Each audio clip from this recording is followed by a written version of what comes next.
Hey everyone, and welcome back to the Rich Habits Podcast, question and answer edition. As you guys know by now, these are our Thursday Q&A episodes, which means if you have a question to ask us, you can ask us a question via Instagram DMs at Rich Habits Podcast, via email at richhabitspodcast@gmail.com, or ask us a question inside of the Rich Habits Network. And as a quick reminder, we are still running a 7-day free trial. There's been over 200 of you that have joined the Rich Habits Network over the last 2 months because of this 7-day free trial. You guys are loving it. You're trialing the network. You fall in love with it after the first live stream and you stick around. So we very much appreciate it. Now, Robert, this episode is going to be a little bit different because we actually have a special guest.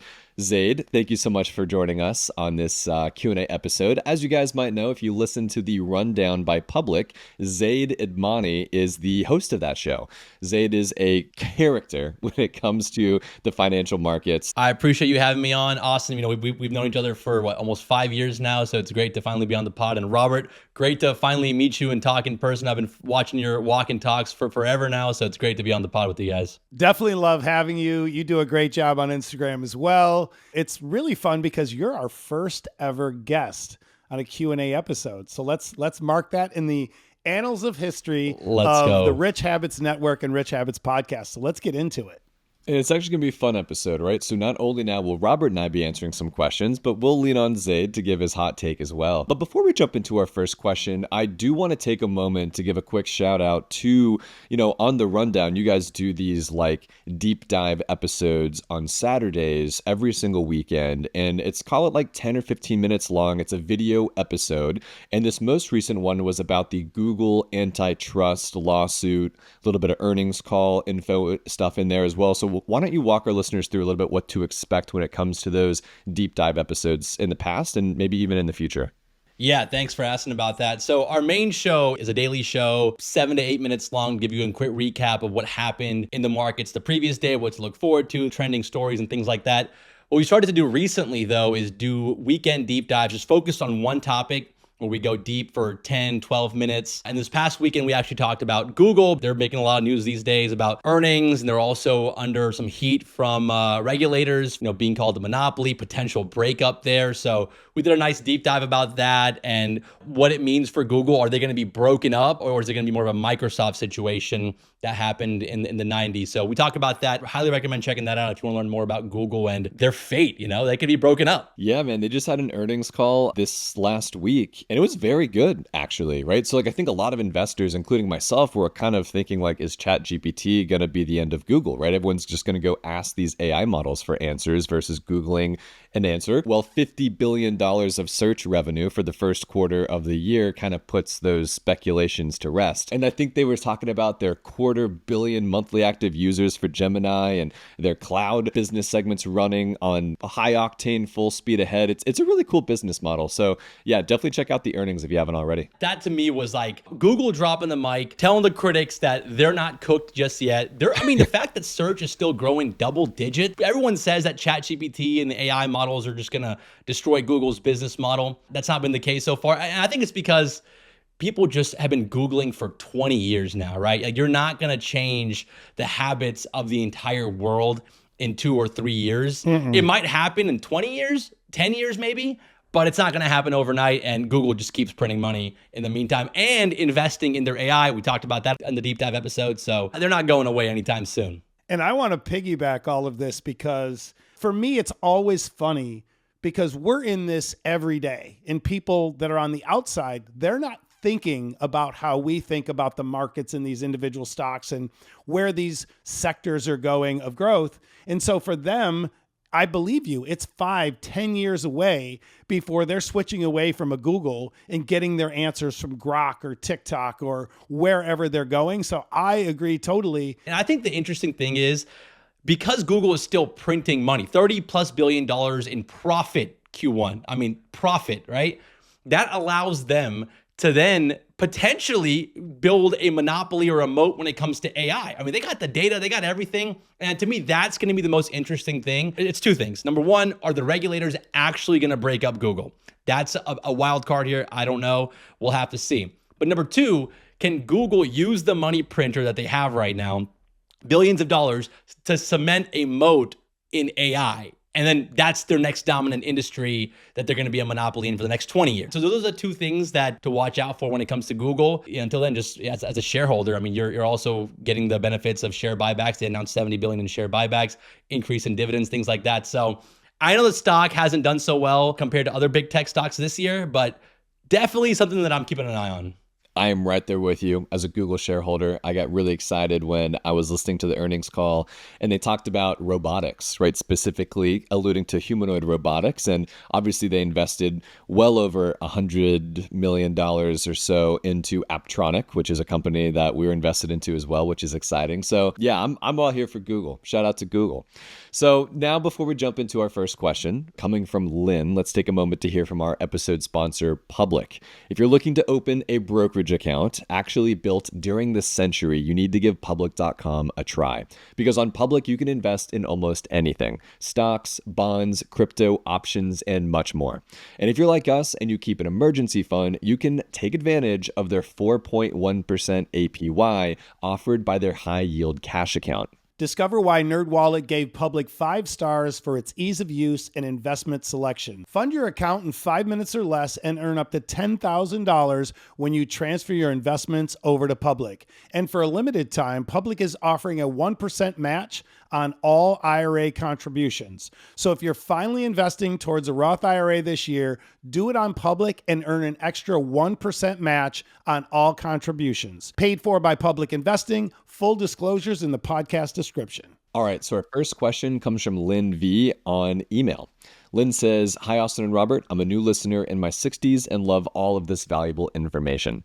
I'm getting ready to retire next year at 67 years old. I will have a great pension from a large company, and I also have about $400,000 in 401ks and Roth IRAs, $150,000 in brokerage accounts, $100,000 in crypto assets, $80,000 in a high yield savings, as well as some CDs. The pension and Social Security I will get will provide about 90% of my current income, which gives me a pretty nice living in retirement. However, I'm also starting to lean towards more high risk investments.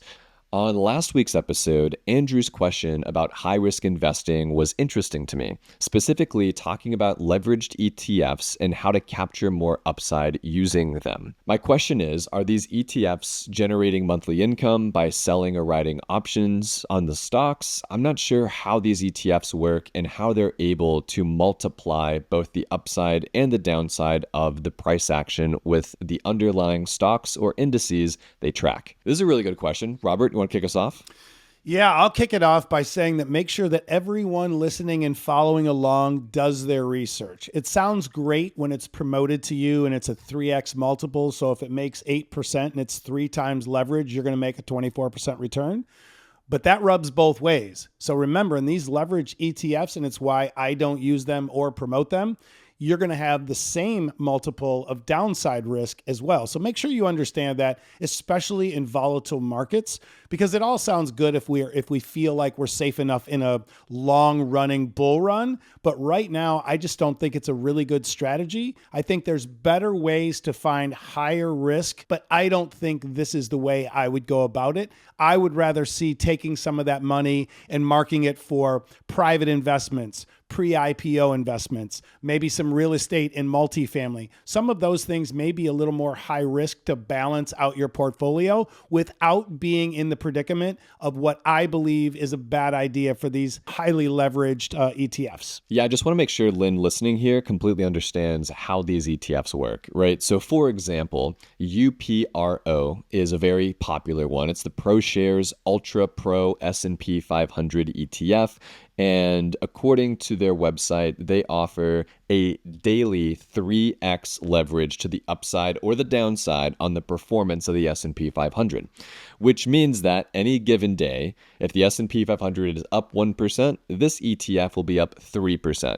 Just as if it's down 1%, this ETF will be down 3%. And year to date, the S&P 500 is down about 6 or 7%, and this ETF is down 25.5%, right? So like if you're on the wrong side of one of these sort of leveraged trades, you can absolutely blow things up in your portfolio. So what I want to encourage you to do, Lynn, is maybe take a step back from this. I understand that you want to do some high risk investing. I'd encourage you to listen to Robert's advice price about different asset classes versus using leverage to multiply your returns or your losses depending on what you're trying to buy in the stock market. I don't own any leveraged ETFs. They just, to me, don't make a lot of sense. It's very much timing the markets, and I'm not very good at that, to be honest with you. So it's something I'm staying away from. But Zaid, what's your perspective on leveraged ETFs and things of that nature?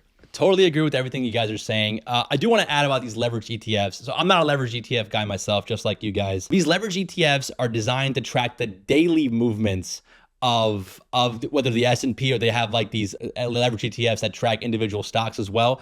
So it's not a buy and hold instrument either. So like there's decay over time. I think, Austin, you mentioned that the S&P example, the S&P is down 4% this year, but this leveraged ETF is down 24%.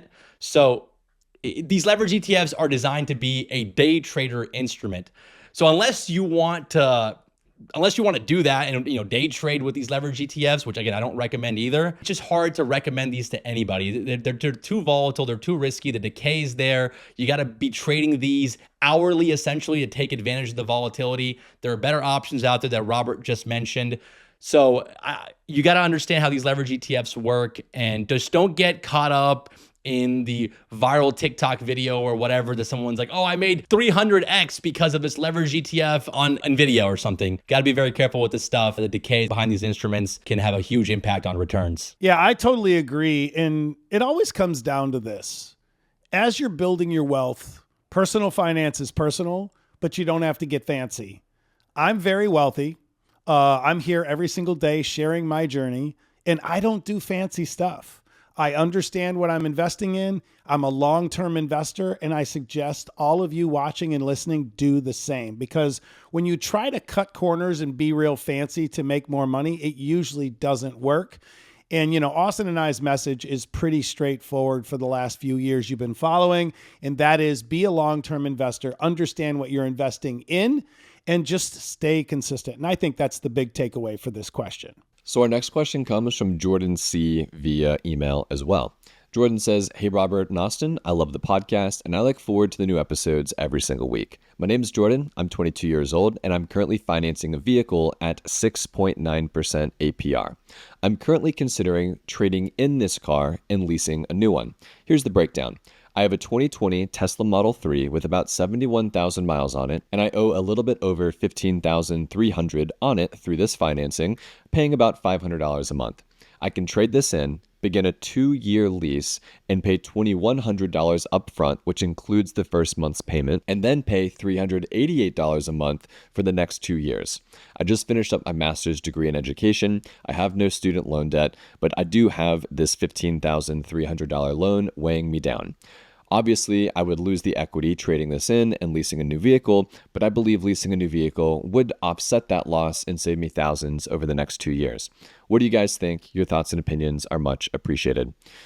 Robert, I'll let you kick this one off. So, yeah, here's my thought, and this is a good question for many of you. I have a rule of thumb. If you want to get something new and you're going to drive it till the wheels fall off, buy it. Otherwise, never buy a new car. You should always lease. That's my opinion. The numbers make sense to me. I get a new lease every 2 or 3 years because I don't want to deal with maintenance. I don't want to deal with repairs. And I want to make sure I have a nice car that is safe at all times. But to answer your question, you have to look at it this way. I don't think you're giving up much equity in this vehicle at $15,300 because of the fact that they're going for $15,000, $16,000, $17,000 on the market. So I think that's negligible and not something I'd be too concerned with. I would be concerned with the actual numbers. How much are you really saving? And are you doing this because you want to save the $150 a month? Or are you doing it because you want to have a newer car, lower miles, and get a better model of, I'm assuming, another Tesla? It doesn't clarify in the question. But that's the way I look at it is, why are you doing this? I don't think you're doing it just to save the $150 because I don't see that where that's going to move the needle much for you. But if you're doing it as a combination of the monthly savings, having a newer vehicle, and having this lower priced lease, then that I think is a good idea. What's your take, Zaid? Yeah, actually, I thought about doing something similar myself. I actually have a 2021 Tesla Model Y that I bought used last year. I was thinking about getting another Tesla for my wife. you see all these deals advertised by Tesla for their leases, and it sounds really nice, right? $299 a month or something along those lines. I agree with Robert. I think if the goal is to get a new car because the 2020 Model Y or the Model 3 that Jordan has doesn't do it for him anymore, okay, I understand that part. But otherwise, I think it's hard to recommend, in my opinion. I'm always someone who I just want to make sure people understand that, like, when you lease a vehicle, you're essentially renting it. And you're renting it for $388 a month over this 2-year period of time, where I'm assuming at this $500 a month, you should have this car paid off in the next like 3 years. So it's like, I have a lower payment for the next 2 years, and then I guess like you're going to take on another lease after that. Maybe the payment stays the same. So now 3 years go by, and yeah, you're probably driving a 2025 or a 2026, but like you just have these, payments in perpetuity. Or you just spend 3 years of your life paying off, call it 7% interest rate debt, which is like in that range where it's like, yeah, you could pay that off. I'm not mad at you for paying off 7%. Now, if it was 4% or 3%, I would be mad. I'd say keep it around. But it's like one of those things where it's like, okay, fast forward 3 years, you have a paid for Tesla Model 3 with maybe 100,000 miles on it. That's probably worth like, I don't know, 10 to 12K, but you don't have a monthly payment and you have a vehicle now versus fast forward 3 years, you still have a monthly payment of 388, 450. Like who knows what that next lease is going to turn into. I don't know. For me, it's always so hard because I think the best way to build wealth is to find margin in your budget. And you find margin in your budget by saying no to high interest debt and by paying off debt that you've just kind of had over a long period of time. And so in this situation, like what happens in 3 years from now when you have this $500 a month freed up, you could invest that $500 a month versus in a situation in 3 years from now where you're leasing, maybe your lease is $500 and you consistently have this payment. So I'm going to say keep the Tesla, pay it off over the next 3 years, and then start investing that $500 a month every month for the rest of your life. And when you do need a new car, do what Zaid did, which is go buy a used Tesla Model Y or something. Before this episode, we were talking about it, and he said after the tax credit, his Model Y was $21,000. That's right. Save up for that. Go buy it, assuming interest rates are 7, 8, 9, 10%, right? So I don't know. I'm just a big believer that the only way you build wealth is by investing money, and you find money by finding that margin, and margin normally comes from paying off unnecessary debt.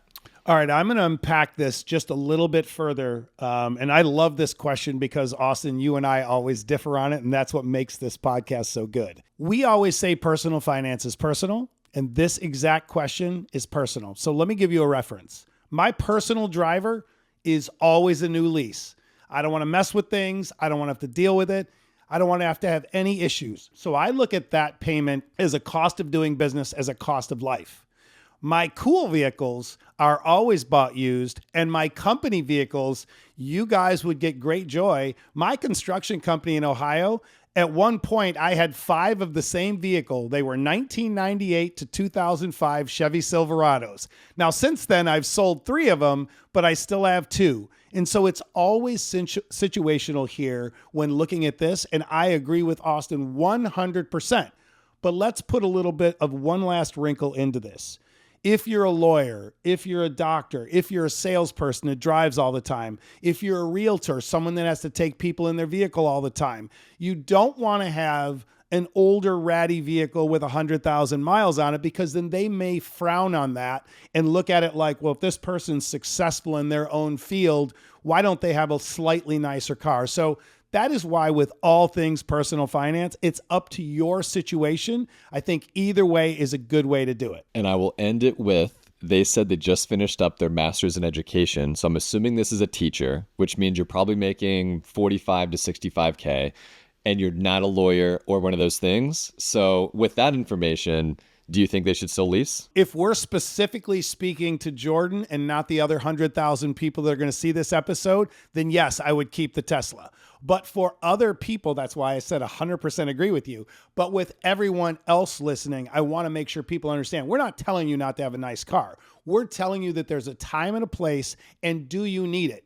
And I always tell the story. I had a friend that owned a construction company in Ohio. He came to one of my job sites and he laughed at me. He looked at all the trailers and the trucks. He goes, dude, what is going on? What's with all the old trucks? I'm like, what's wrong with them? They run great. And he was like, he has all of these big, crazy trucks and trailers. Well, he went bankrupt a year later. So I stopped him and I said, hey, what was your carry cost every month for all your trucks and trailers? And he was like, about $26,000 a month. And I'm like, exactly. So I think that really speaks to your point, Austin, of finding those ways in your budget to arbitrage that extra money to build towards wealth. So you're always not living beyond your means, even if you own a business. I love these discussions. They make this podcast so unique. So our next question here comes from Dan C via email as well. Remember, if you want to ask us a question via email, email us at richhabitspodcast@gmail.com. Dan's question says, I have been listening to the podcast for a while now, and after hearing about all these 20-something-year-olds who are killing it, I decided to ask for some advice. I own a small business that is appraised for about $750,000 based on about $250,000 of SDE. I owe $45,000 on this business. I have a primary residence worth $700,000 with only about $110,000 of debt on it at 2.5% interest. I own a beach house worth $1.1 million with no debt, no mortgage, no nothing, and we rent it and make about $40,000 a year. I also have $150,000 in my bridge account that's invested in Vanguard International funds, and in a money market, I've got $600,000 sitting on the sidelines earning 4.5%. I want to get back in and start the process of moving my money market money into public and get a little bit more income on it. I will inherit about $600,000 over the next few years, and I'll need to put that money to work somewhere as well, assuming I don't buy another business with it. I'll be 56 next week, and your advice will be my birthday present. So what do I do with this $600,000? My wife has $100,000 in her Roth IRA. I've got about $40,000 in mine, and we maxed out for the year already. P.S. I still love silly bands. I love that. And let me take this one first. Dan, don't worry about all the young kids killing it. It's all bullcrap. I promise you, most of them have leased Lambos, leased this, rented this. It's all fake. I know it. I see it from behind the scenes all the time. You are killing it, Dan C., and it's impressive. And you're still so young. You have a lot of great years ahead. So me coming from a very similar situation to you, I love the idea of buying multiple more businesses in your career, because if you're really good at it and get that value add, increase the profits, increase the sales, you just get so much more multiple later on when you exit that business. So the number one thing I see here, and I love everything about your situation, is this $600K. I feel you're too risk off. When I see you have all of that in the money market, plus you have another 150 in your bridge account in international, I just feel like you should be more risk on at your age and obviously at your net worth. So for me, I'd love to see you build up more in the bridge account and less in the money market. Get some more of these ETFs we talk about. Maybe you could look at start getting into some private equity deals and getting some of this money working in pre-IPO, maybe some more real estate and stuff like that, to where it's a little more risk on, but you still have a lot more upside, because I do feel you're playing it a little too safe having that much money making 4.5%. But Austin, I'd love to hear you and Zaid's take. No, I largely agree with you. A couple things stick out to me. The first thing, which is not really the question you even asked, but you're only making $40,000 a year on this $1.1 million beach house. That's a lot of equity tied into a beach house to only yield about 3.5% cash on cash on an annualized basis. I'm not saying you sell it. Maybe you raise rents. Maybe you do some short-term rentals. Maybe you try and get it up from 3.5% to 5 or 6 or 7. Like, how can your beach house begin to start bringing in, call it 65 or 75,000 a year, to really begin to turbo those cash on cash returns? So that's just a little call out there. But I agree with you, Robert. When it comes to this bridge account being all of these international funds, 600,000 sitting in cash, earning 4.5%, it seems to me like Dan is already in the I'm retired mode. Right. Which, like, don't get me wrong, that's cool. But on the same token, you're 56. You can't touch this money for 3.5 years anyway, right? So it's like, if you can't even withdraw the money without penalties until 59 and a half, why not have that money work for you over that 3.5 year period of time?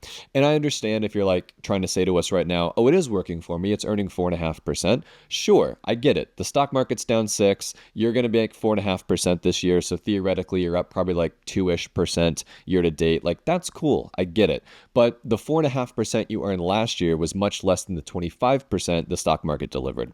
And I'm not saying that the stock market's going to be in the green next year or that we're even going to be in the green this year. But what I am saying is that the chances of you living until 66, 76, maybe even 86 are pretty high. And I'd be very, very mad at myself if I encouraged you to just sit in cash for the next 10, 15, 20 years, knowing that this $600,000, if invested correctly in the S&P 500 and the index funds and ETFs we talk about, on average will double every 7 years. That means your 600,000 will double to 1.2 million, and then that will double again to 2.4 million, all by the time you're about 70 years old. So there's a lot of upside potential that you could potentially be leaving on the table here, assuming you just stick to this cash.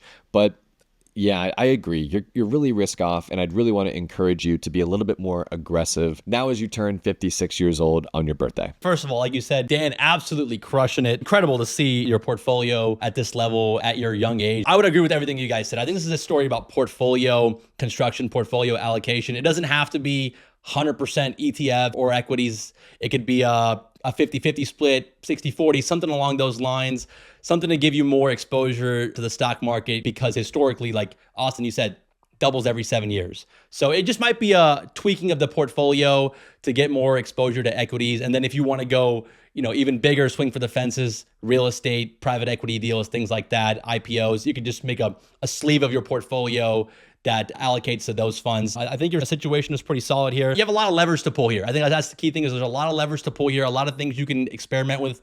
Good thing about Public, he mentioned Public in his email. You can construct your portfolio and generate a sleeve that does some bonds, some treasuries, some equities, some ETFs. You can kind of do it all on the Public app. I think you're in a really good spot and you just got to tweak some levers to end up in a better spot by the time you're retired. I think the biggest call out to me that I just kind of realized here is one, this guy's like, 2 million plus net worth, which is incredible, but also two, he has $1.6 million of equity in his real estate.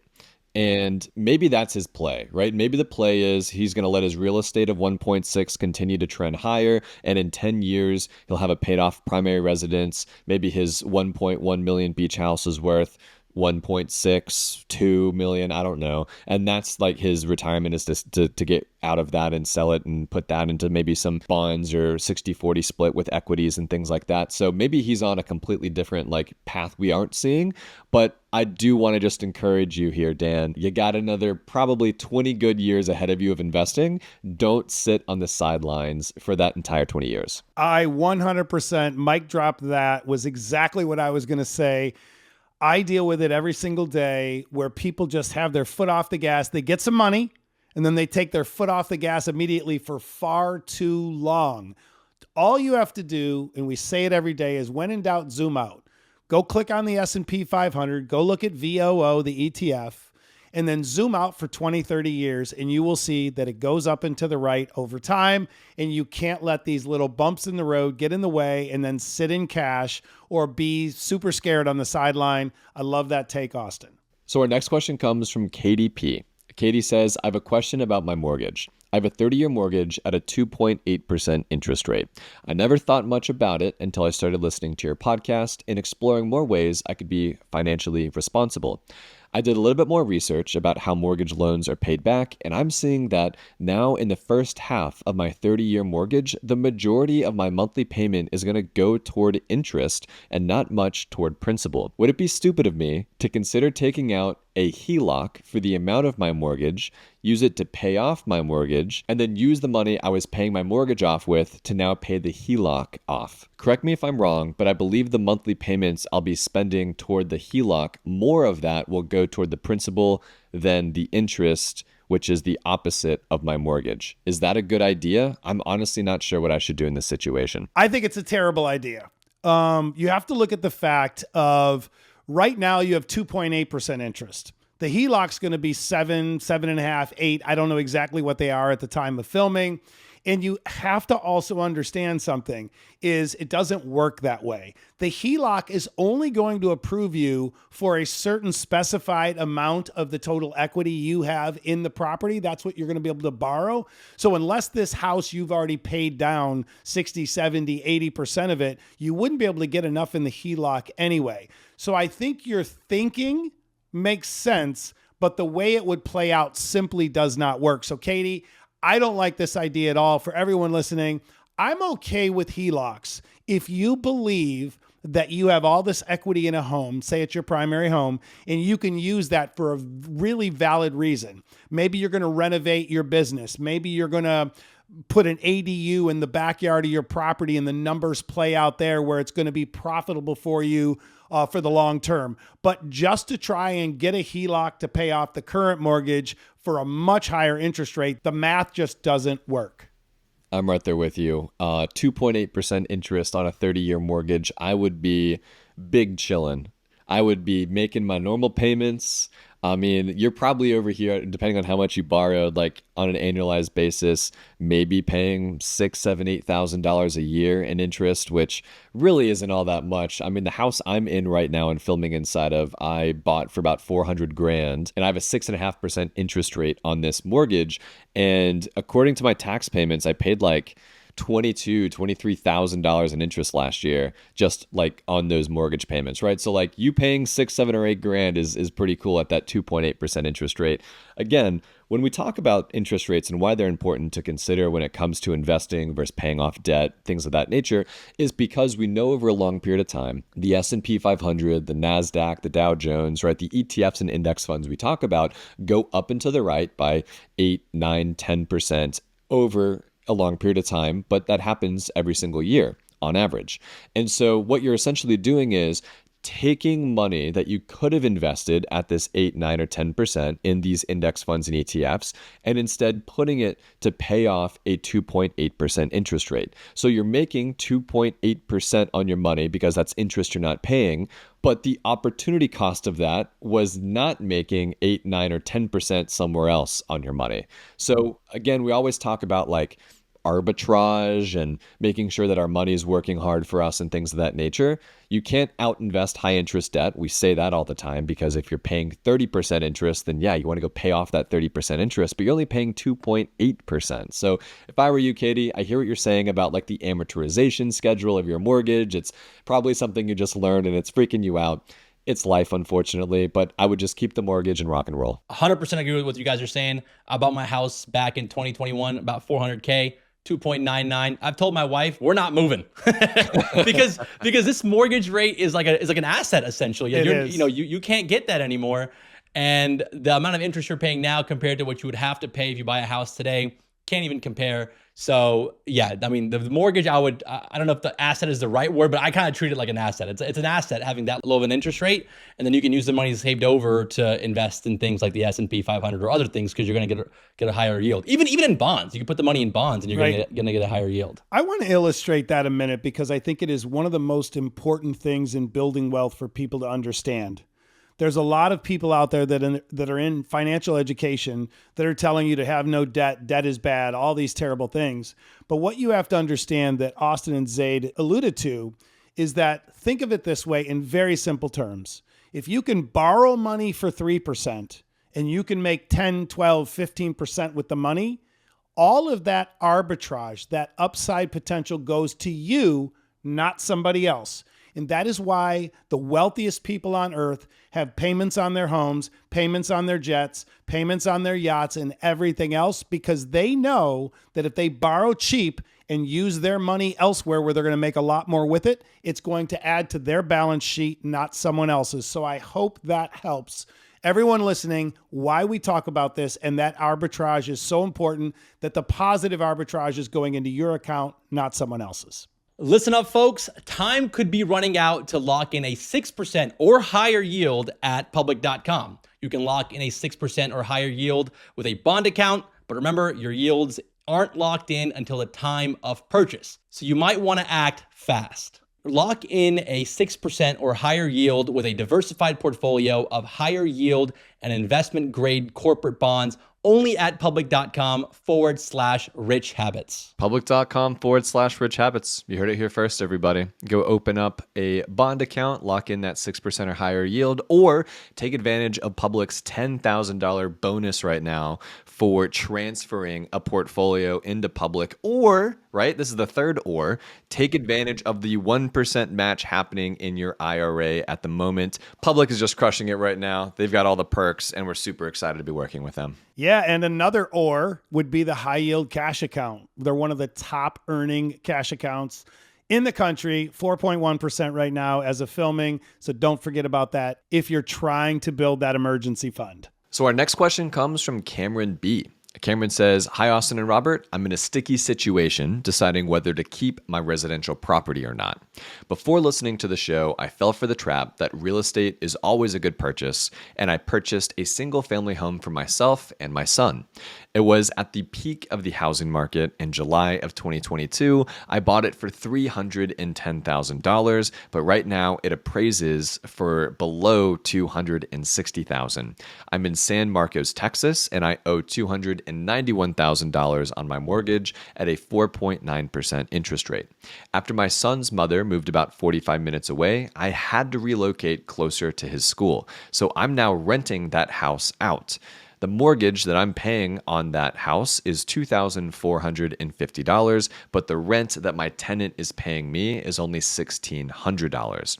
I'm 30 years old. I've got $80,000 in index funds in traditional brokerages, $22,000 in my Roth IRA invested in index funds as well, $250,000 in Bitcoin that has grown substantially over the last several years, and $10,000 or so in large cap single stocks, a few thousand in REITs, some art on Masterworks, as well as about $100,000 of cash in a high yield cash account for emergencies and disposable for future investments. I make roughly $120,000 a year, give or take, based on my commissions. So here's the question. Would it be smart for me to hold on to this house for the next few years, or take the loss now to get rid of it and clean my hands? Robert, this is a real estate question. I feel like it's right down your alley. I'll let you kick this one off as well. It's definitely a sticky situation, but I look at it this way. If you sold it right now, it's not really a massive loss. You can fully handle the loss. You have plenty of cash to do it. But in my opinion, I wouldn't touch it because I don't know that part of Texas, San Marcos, but I would say that you at least have capital appreciation and the potential to make this money back if the housing market starts to go back up in San Marcos. So I would keep it. I know it's a $800 loss a month for you out of your cash flow, but I think the numbers make sense to give yourself that chance to be able to get the money back and have a positive outcome from this property rather than just selling it and cutting your losses. The only way I think it makes to sell and cut your losses right now is if you weren't in a good financial situation and the $900 or $800 a month was make it or break it for you. But otherwise, I'd keep it because there's a strong chance that capital appreciation in that neighborhood goes back up. The house value goes back up over the next 2 or 3 years. And so that's why, in my opinion, I would keep it. That's a really good perspective. So I'm running some numbers here. And if he sold the house at about this $260,000 range, he'll take home to himself after commissions and probably some fees about $240,000 to $245,000. But he'll still owe $291,000 on the mortgage, which means he'll still have to pay, let's call it $50,000-ish back to get out of this situation. So that's that $50,000 loss that he's alluding to. Now you're saying that he should just continue to hold on to this house, eat the $850 of negative cash flow every month, which after about 4 years or so will mean that same $50,000 loss if he just got out of it now. So you're assuming that in the next 4 years that the value of the home will appreciate so much that he'll be back in the money. Well, I look at it this way. If he originally bought it for $300,000, and let's say with a $300,000 home, the original price, and let's say that the capital appreciation is average, so it's 4% a year. So that would be $12,000 a year in capital appreciation, we assume at a 3-4% rate. So I look at it this way. I would rather have the asset still with the opportunity to recoup my money than sell the asset, eat the loss, because I know where you're going with this, and it does make sense, is then he could take that $800-900 a month and invest it, and where would the better outcome be? We don't know that, but that's just my take of what I would do, because I always like to give myself a chance to be able to win in a situation that is a bad one. And in this instance, that's why my opinion stands that I would keep the property, because you never know with that area. So I know, Zaid, you're very familiar with this area because you Yeah. live in Houston and you used to live close to this area. What's your perspective? Yeah, so I live in Houston right now. I lived in Austin, which is pretty close to San Marcos. The entire central Texas area is kind of going through a repricing right now when it comes to housing. It was really popular during the pandemic. And now these days, prices have come down significantly. So San Marcos is probably about an hour and 10 away from Austin. I don't know if the area is going to bounce back to the same level that it did during the housing boom that we had during the pandemic. The vibes are a little bit down when it comes to Central Texas compared to what it was 3-4 years ago. But you have the opportunity of recouping some of the loss. I think the other question is like, how much of a pain is it to manage the rentals, right? So he's 45 minutes away. Does he have a rental property company who handles all the maintenance and stuff? Does he do it himself? How much of that is taken away from his job, his family, things like that? So I think that's the other question is, if it's not too much of a pain, then I guess you can eat the loss and hope for an appreciation. But if you add in the cost of managing the property and like the mental costs and the headaches, that could change the equation a bit. I will also say that this guy's in a wonderful situation besides the home, right? He's got $100K of cash waiting for, disaster to strike. Well, guess what? This is the disaster, right? 50K could go to this. He has $250,000 of Bitcoin. One, I would encourage you to take some profits when you're ready and then reallocate that to more traditional investments like what Robert and I are doing here. But it's like you've got these levers that you can pull that make this not so much a disaster in the sense that, oh my God, my mortgage, I'm going to have to have all this debt. I got to take on a personal loan, like all that. Now it's just an inconvenience, right? It's the tuition you pay for learning if you ended up wanting to get out of this. Yeah, I'm kind of torn, right? Because on one side of the equation, to Robert's point, there is very much a world where it could bounce back. But on the other side of the equation, I think about probably myself here in Nashville, right? I paid about $400 for my home. I think its estimates right now is like close to like $380 or so. I plan to live here for a while, and then I also plan to rent it out. So it's like, it doesn't really make sense for me to like feel weird about a $20,000 capital depreciation since when I bought it like 2 years ago. But I think, it's very neighborhood specific. It's very specific to someone's situation. And your situation is that your child is 45 minutes away. So you now are renting a house or an apartment closer to where your child is at school.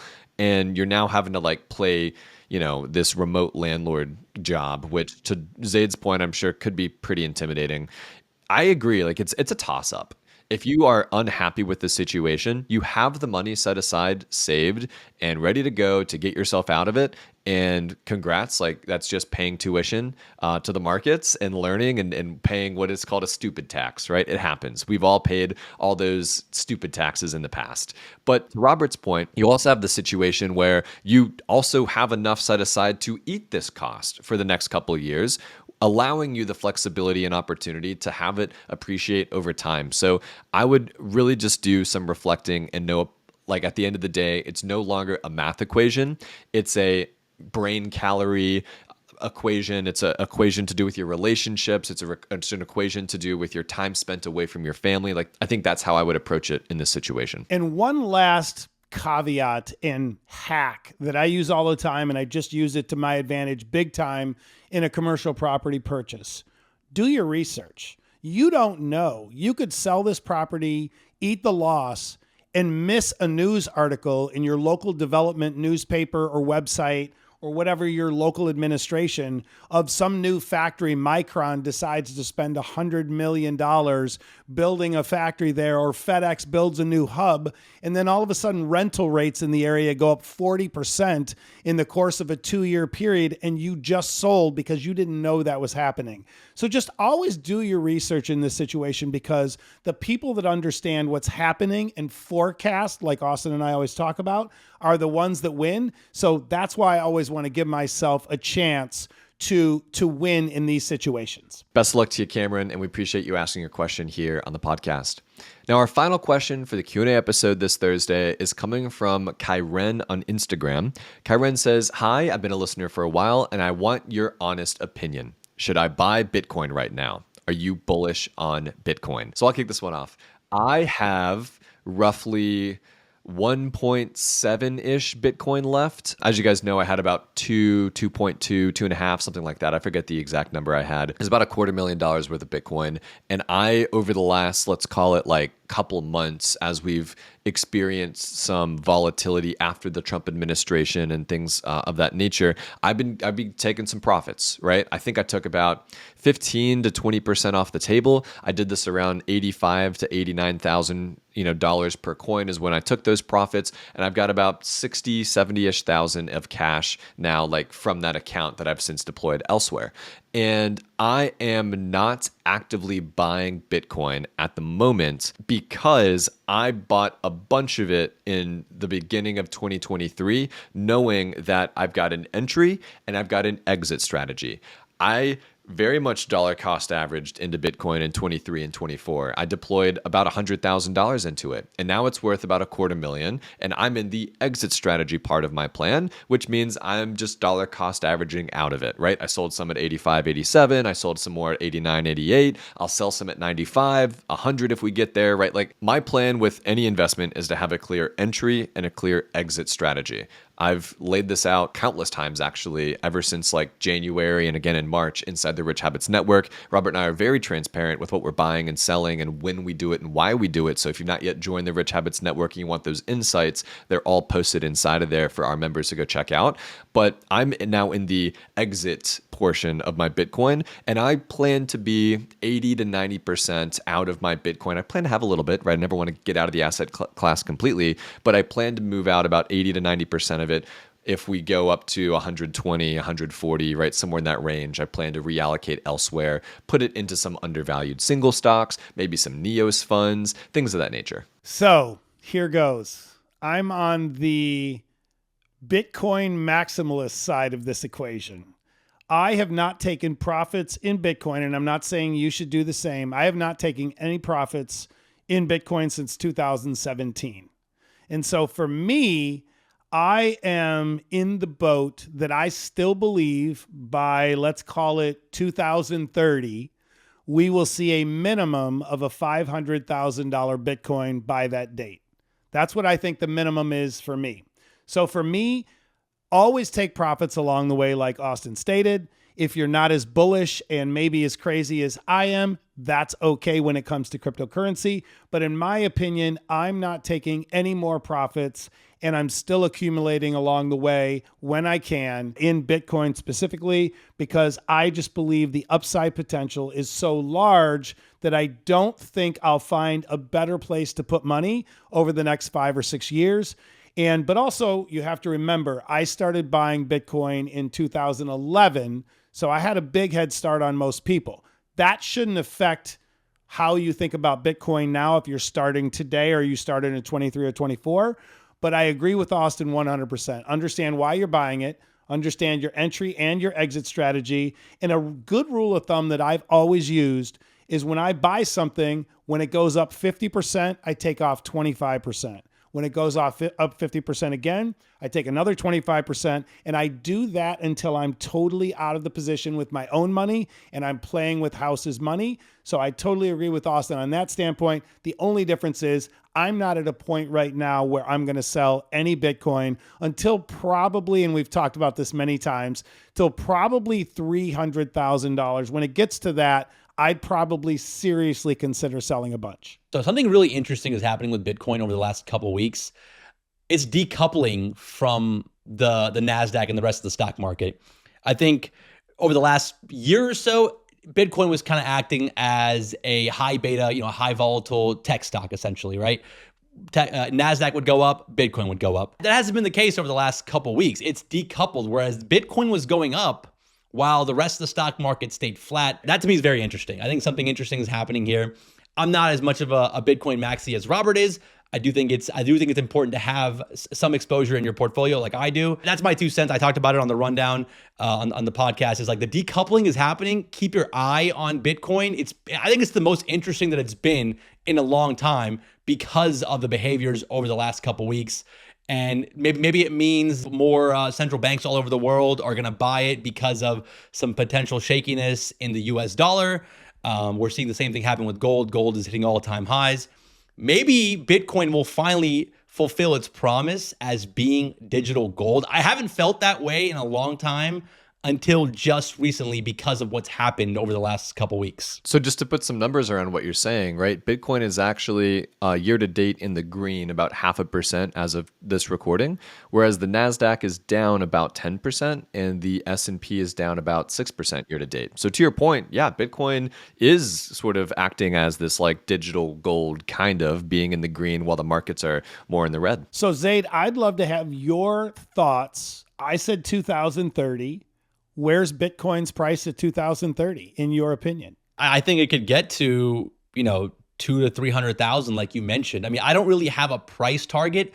I just like to follow like the macro of like what's going on. And no one really owns Bitcoin as far as like the big money players, the central banks. Yes, we have ETFs and things like that. And yes, these ETFs are starting to get bigger and bigger. But like, how many central banks are actually buying Bitcoin yet? Right. I think that to me is the key question. If we start seeing real activity there, and because of more volatility in the US dollar, that to me is the biggest question, is like that could just moonshot Bitcoin to 250, 300 if we see that inflow over the next 2 to 3 years. Yeah, that's what I wanted to hear from you, is understanding if there's that much buying pressure, which then puts, this pressure on the amount of Bitcoin available, would it be directly correlated to price appreciation? I think so. You just alluded to it and said yes. So good. I really like this question because it's such a simple question, yet we can make it really complicated, or we can just discuss our beliefs like we did and then go from there